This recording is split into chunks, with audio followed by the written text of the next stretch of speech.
Meus amigos, nessa semana nós vamos entrevistar a doutora Maria Bárbara Toledo Andrade Silva. E nós vamos tratar de um assunto que é um assunto eterno, né? E que desperta sempre a preocupação daqueles que querem uma vida melhor para as crianças desamparadas. Nós vamos tratar de adoção, ok? Não perca, hein?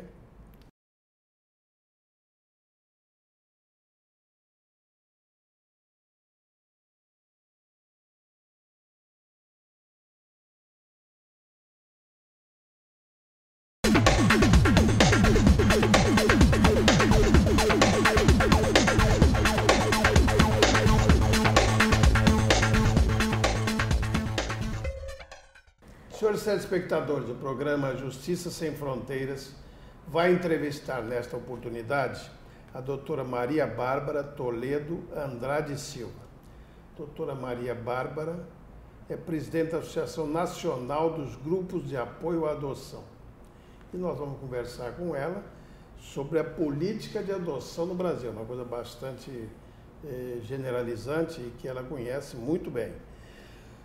Doutora Maria Bárbara, como é que você gostaria que eu te chame? Porque você tem um nome tão grande. Bárbara. Bárbara, pronto. Pronto, Bárbara Toledo. Bárbara, me diga uma coisa. De uma maneira geral, me dá assim uma ideia do que está acontecendo nessa área no Brasil, nesse momento. Isso passou por uma turbulência, o problema está tranquilo, enfim, uma visão geral. Depois nós vamos descer. Nós estamos vivendo nesse momento um momento muito rico de despertar os olhares das instituições que determinam o destino das crianças sem família no Brasil, a partir do advento da Lei 12.010 de 2009. Quando você fala das instituições que comandam o destino dessa toda, é o Poder Judiciário, né? O Poder Judiciário, o Ministério Público, que tem a atribuição de propor a destituição do poder familiar, e por anos se quedou inerte nisso, deixando de propor essas ações tempestivamente. Eu falo tempestivamente no tempo da criança, esperando ad eterno a recuperação da família de origem, acreditando numa suposta reintegração familiar.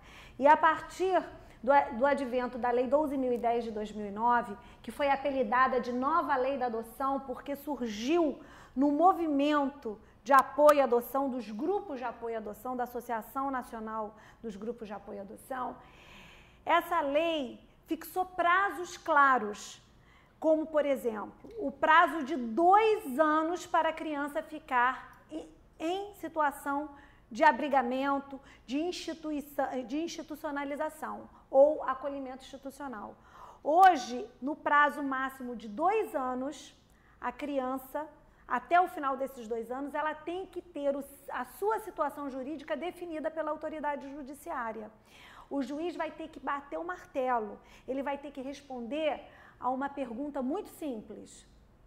Esta criança tem condições de ser reintegrada à sua família biológica? E só tem 2 alternativas. Alternativa A, sim. Se ele marcar essa alternativa com base nos laudos psicossociais da sua equipe técnica e da equipe do abrigo, essa criança tem que sair imediatamente para conviver com a sua família biológica. Caso a resposta seja letra B, não, essa criança tem que ser disponibilizada para adoção. E isso foi um marco incrível para a situação da criança, favorável à criança. Por quê? Antes disso, mesmo com a promulgação do Estatuto da Criança e do Adolescente, que guiou o tratamento da criança a sujeito de direitos, que tem que ter prioridade absoluta, que tem que ser observado o melhor interesse da criança e do adolescente, como um princípio fundamental da nossa Constituição, em respeito a esse princípio fundamental, verdadeira cláusula e pétrea constitucional, não mudou nada. As crianças continuavam abrigadas sem o direito a conviver em família, que é um direito fundamental previsto constitucionalmente e também no Estatuto, direito à convivência familiar. E a Constituição não restringia que tinha que ser só na família de origem. Direito à convivência familiar e ponto. E proibiu qualquer discriminação referente a filho adotivo, filho espúrio, bastardo, ilegítimo. Não pode mais ter essas diferenças, porque a criança passou a ter prioridade absoluta, né? Então, só que nesse tempo todo, né, o Estatuto, até agora 2009, desde a sua promulgação e entrada em vigor, 90 até 2009, as crianças continuaram abrigadas. O Judiciário, o Ministério Público, as equipes técnicas, o Poder Executivo, que mantém as instituições de abrigo, de acolhimento institucional, sempre esperando a possibilidade de uma reintegração. Aí o Estatuto falava, o abrigamento é medida provisória e temporária, mas nada se fazia nesse sentido, porque por um juiz o que era provisório não valia para o outro, que podia pensar de outra forma, e assim para a sua equipe técnica. Agora não, agora está claro. 2 anos no máximo, e de 6 em 6 meses, a equipe do juiz, com os abrigos, com a equipe do abrigo e junto com o juiz, tem que providenciar estudos semestrais das crianças abrigadas, quer dizer, fazer uma avaliação semestral da situação daquela criança. Ela está recebendo visita, não está recebendo visita? Deixa eu fazer uma pergunta sobre isso exatamente. Quer dizer, essa tua Associação Nacional dos Grupos de Adoção não é uma entidade oficial, não é? Isso é uma coisa particular que foi criada. Ela é uma entidade civil sem fins lucrativos. Então, vocês não têm, vamos chamar assim, vamos dizer, a força institucional para fazer isso ou aquilo. Vocês ajudam. Tá? Eu quero te fazer uma pergunta prática, objetiva. Quando você fala em abrigo, não sei o quê, isso está funcionando... Perdão, antes disso. Você conhece, portanto, no Brasil inteiro isso, né? Não é? Conheço. No Rio de Janeiro, isso está funcionando? Olha, o Rio de Janeiro foi vanguardista diante dessa nova lei de 2009. Nós temos na presidência da SEJA, na direção da SEJA, porque quem preside a SEJA é o presidente do Tribunal de Justiça, mas ele nomeia um coordenador da SEJA, que criou a CEGIG, que é a Comissão de Juízes da Infância e Juventude do Tribunal. E a responsável pela elaboração de um plano, que foi denominado Plano Mater, a desembargadora Conceição Munier, ela simplesmente, já lendo o teor da lei 12.010 de 2009, ela preparou um ato para que o presidente assinasse, o presidente do tribunal, determinando, nesse ato foi determinado que os juízes da infância do Estado do Rio de Janeiro deveriam fazer essas avaliações semestrais exigidas na Lei 12.010, que alterou o Estatuto da Criança. Nos abrigos, de 6 em 6 meses, em audiências concentradas, a ida do juiz, da sua equipe para o abrigo, para avaliar a situação das crianças abrigadas. O senhor imagina que diferença passou a existir? O juiz, uma autoridade, no conforto do seu gabinete, ter que sair e ir para a realidade do abrigo, olhar no olho da criança, muitas das vezes sendo agarrado pela criança, pelas pernas, né? Tio, o que o senhor está fazendo aqui? Vendo a realidade das paredes dos abrigos, descascadas, sem luz, às vezes frias, às vezes acolhedores, mas sem recursos, ou lutando para sua manutenção no cuidado das crianças. Então, aproximou a autoridade responsável da realidade para transformar, né, para concretizar que atrás do papel, daquele papel do processo, tem gente esperando por uma perspectiva de vida digna e cidadã. Muito bem, nós vamos continuar conversando com a doutora Maria Bárbara, no próximo bloco, sobre esse assunto tão importante da adoção. Daqui a pouco.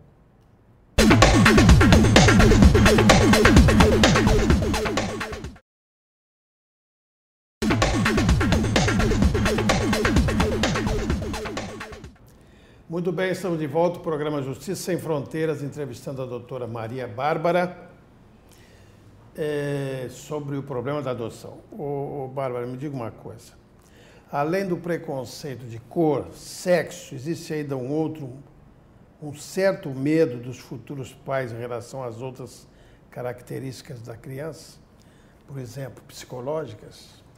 Existe sim. Nós agora que estamos nos grupos de apoio à adoção, já fazíamos um trabalho há muito tempo de preparação dos pretendentes à adoção para tirar as dúvidas, etc. E era assim, batata encontrar a pergunta, e se ele vier de uma família desajustada, criminosa, e começar a roubar e pode me matar?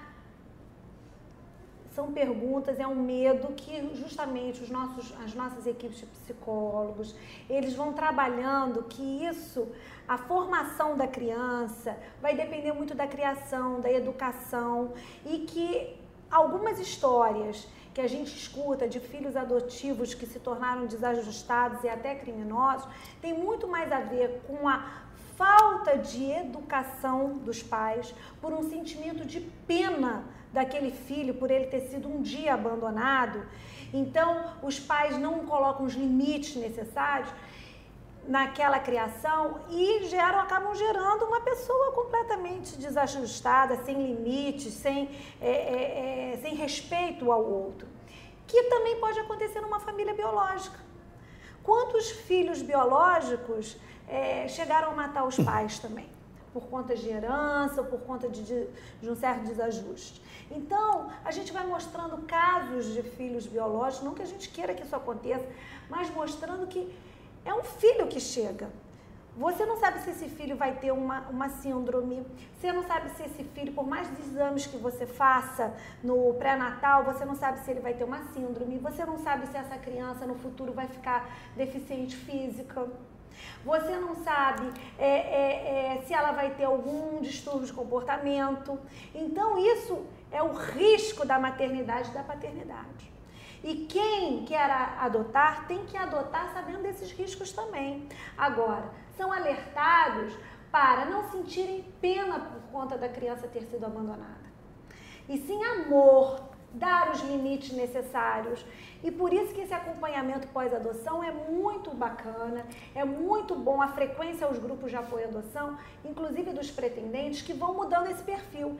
Esse perfil traçado pelos pretendentes à adoção, na maioria menina, na cor branca ou na cor parecida com a da sua família, vem sendo vencido quando há um trabalho em parceria dos grupos de apoio à adoção, quando esses pretendentes frequentam grupos de apoio à adoção, porque nós trabalhamos pelas adoções necessárias, as adoções das crianças que estão lá esperando por uma família, que são as crianças, em sua maioria, negras e pardas, as crianças mais velhas, as crianças que fazem parte de grupos de irmãos que são abandonados nos abrigos. E nós temos conseguido, desembargador. Quando nós vamos, nós temos vários casos de pretendentes que mudaram o perfil a partir desses cursos que estão sendo dados em muitos estados, em parceria com os grupos de apoio à adoção, o tribunal e grupos de apoio à adoção, porque nós levamos pessoas, famílias para darem o depoimento, famílias que fizeram adoção de 4 irmãos. Descobriram que a criança que eles tinham se apaixonado no abrigo tinha mais 3 irmãos. Foram para casa, fizeram as contas, mas o amor já estava à flor da pele e foram lá adotar os 4. Pessoas que adotaram, famílias brancas que adotaram crianças negras. Venceram o preconceito. Adoção quando você adota essa ideia, você abraça uma luta contra toda forma de preconceito. Preconceito de raça, de cor, preconceito de idade, porque você se abre às adoções tardias. É considerado uma adoção tardia uma adoção de uma criança com mais de 3 anos. Uma criança com 3 anos, com 4 anos, é um bebê.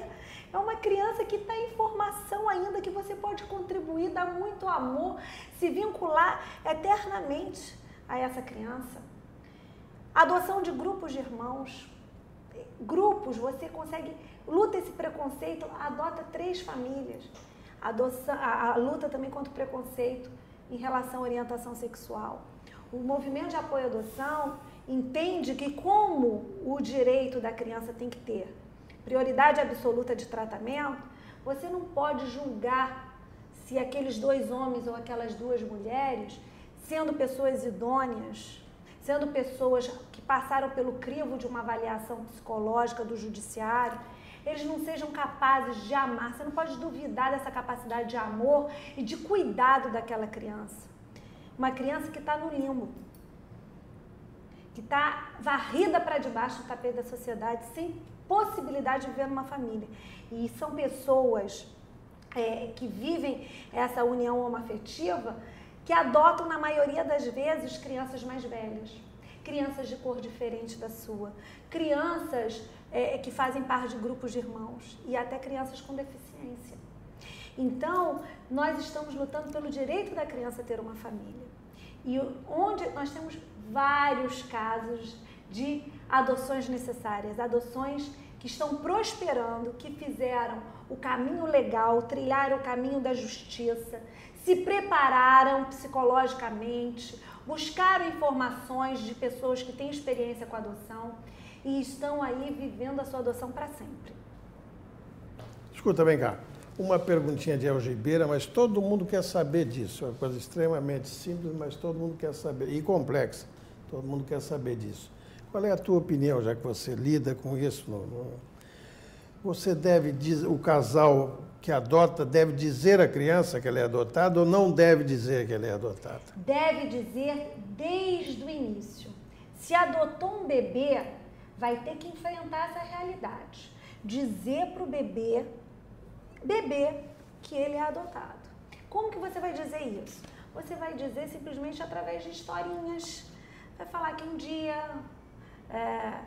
vamos supor, um rei e uma rainha quiseram muito ter um filhinho, mas não vinha o filhinho. Aí souberam de uma notícia que um filhinho tinha sido deixado lá no outro reino, ou num outro lugar, numa outra casinha. Foram lá buscar aquela criança, se apaixonaram e trouxeram. Nasceu do coração. Às vezes até falar que nasceu do coração é complicado, porque a criança põe a barriga no coração. Quando cresce vai desenhar. Mas você fala que pegaram aquela criança, olha a criança mais linda do mundo, mais feliz. Daqui a pouco essa criança, ouvindo essa história, repetidas vezes, ela vai falar assim, essa criança da história sou eu, mamãe? E ela vai se dar conta disso. E nunca essa verdade vai ser sonegada para ela. Porque os grandes problemas, eu me desculpo, mas os grandes problemas das adoções do passado é porque era um segredo de família. Às vezes até segredo com relação à própria criança. E quando a criança sabia, era um segredo entre aquelas 4 paredes da casa, que não podia sair da porta para a rua. Negócio complicado, né? E aí, o que a gente esconde nessa vida? Tudo que é feio, né? Tudo que não é bonito.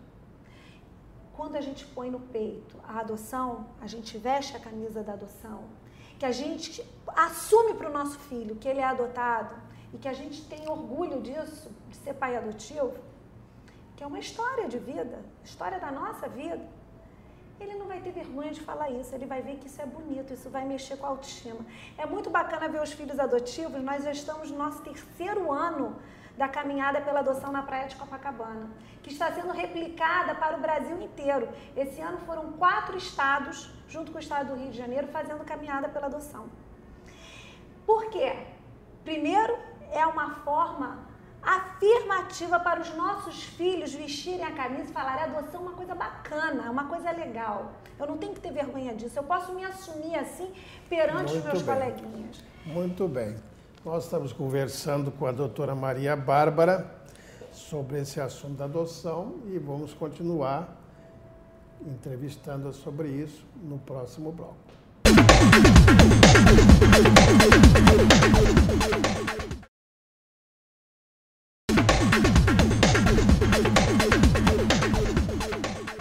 Estamos de volta ao programa Justiça Sem Fronteiras, entrevistando a doutora Maria Bárbara sobre problemas relativos à adoção. Bárbara, me diga uma coisa. O que a história é essa de adoção à brasileira? Isso é um termo pejorativo? Como é que isso foi? É um termo pejorativo para o nosso Brasil, né, e para nós brasileiros, mas é simplesmente, traduz o seguinte: no ato da pessoa se dirigir ao cartório de registro civil e dizer que aquela criança é sua. É sua filha biológica que nasceu numa fazenda ou num lugar temerário que não tinha recurso médico, então não pôde levar aquela declaração de hospital, né? E as pessoas que querem adotar, elas devem buscar justamente a adoção legal. Elas devem percorrer o caminho da prévia habilitação no judiciário, da preparação acerca do que envolve a adoção, fazer parte do Cadastro Nacional de Adotantes, porque isso foi uma conquista fundamental a partir dessa nova lei de 2009. Hoje você está habilitado no seu município de residência, está habilitado para o Brasil inteiro, coisa que não acontecia no passado. Então, muitos avanços ocorreram e quem quer adotar tem que percorrer esse caminho, que é um caminho que vai lhe dar segurança para amanhã ninguém vir reivindicar a criança, que você roubou a criança, que você não é o pai legítimo da criança. Porque a partir da adoção você se torna o pai legítimo da criança e a adoção é irrevogável, ela é para sempre. Então ninguém mais pode reivindicar essa criança de você. Então, feito pelo judiciário é o melhor caminho, é o caminho seguro e para sempre. Claro, você não vai, nem você poderia dizer que isso é bom, porque isso é um crime, né? Então não poderia. Exatamente, além disso. Não poderia aconselhar ninguém a fazer isso, né? É isso mesmo. Então vamos deixar a solução brasileira de lado. De lado, tem que ser afastada. brasileira de lado. Quem fez isso um dia na vida é que procure o mecanismo de fazer essa adequação. Os grupos de apoio à adoção não condenam, porque não tem esse poder e estão aqui para acolher. A gente sabe que o motivador de tudo é o amor. Mas a gente, quando ama, a gente deve procurar os caminhos corretos e seguros para a gente poder botar a cabeça no travesseiro e descansar em paz. Muito bem. Bárbara, me diga uma coisa. Eu vou voltar a um assunto que me preocupa muito sobre um determinado aspecto. Eu quero saber, já que você vive dentro desse problema, o que você estimaria, não a lei, não, o que você estimaria, diante da realidade das coisas, como a idade limite para uma criança ser adotada. O que você estimaria, até que limite uma criança pode ser adotada? Não de acordo com a lei, não. Na prática. A lei, até os 17, quase 18 anos, a pessoa pode ser adotada estando no abrigo. Até depois também pode haver uma adoção, né, com mais idade. Mas eu acho que as crianças não podiam passar de 7 anos. Elas tinham que ser adotadas, se não conseguisse ser reintegrada, até os 5 anos, tinha que ser adotada. Porque daí para frente é muito difícil, Porque é né? mais difícil, os traumas, os malefícios. Tanto que numa adoção tardia, uma adoção de uma criança mais velha, o pretendente à adoção, o candidato, ele fica assim, mas ela pode vir viciada. Vem viciada. Não é viciada, é uma criança que tem uns hábitos diferentes dos seus. E você, ao adotá-la, ela ficou lá no abrigo, não estudava direito, via televisão o dia inteiro, comia o que queria ou o que podia, não sabia exercer o seu direito de propriedade, porque lá tudo é de todo mundo e nada é de ninguém. Então, simplesmente, ela não tem esse seu hábito na sua casa, coisa que você vai poder ensinar se adotar uma criança com mais facilidade, uma criança menor. Mas não é impossível cuidar dessa criança, ser pai dessa criança. Só que ao mesmo tempo que você vai ter que estabelecer um vínculo afetivo a partir da sua convivência, a criança é mais velha, com hábitos que ela traz desse período de abrigo, com traumas também, porque ela foi às vezes reiteradamente abandonada, você tem que botar os limites.